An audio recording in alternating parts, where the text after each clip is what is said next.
Hello, everyone. This is Monique, aka Teacher MoMo, coming to you from my apartment here in Koreatown.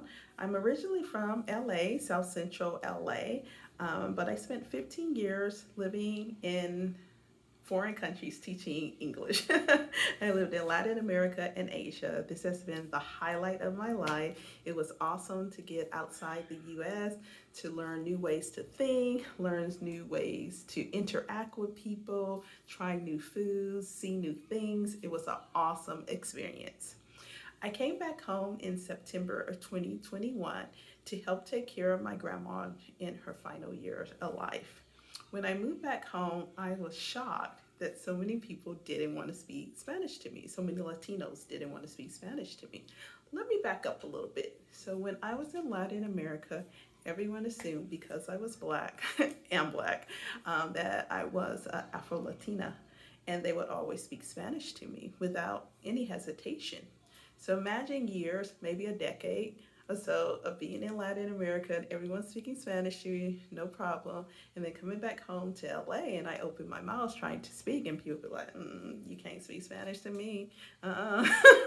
It was mind blowing. So this experience of rejection got me to thinking, why don't more black people in LA and California, why don't we speak more Spanish? And then so I started to think about how we are not welcome or encouraged to speak the language. So this led me to create HolaHolaPrimos, an online platform where Afro-Latino teachers living in Central America, South America, and of course Mexico will teach Spanish to Afro-Americans living in LA, then California, and then hopefully all of the US. I also got this idea because I spent about 5 to 6 years teaching English online to students living in China. One of the main programs was VIP Kids.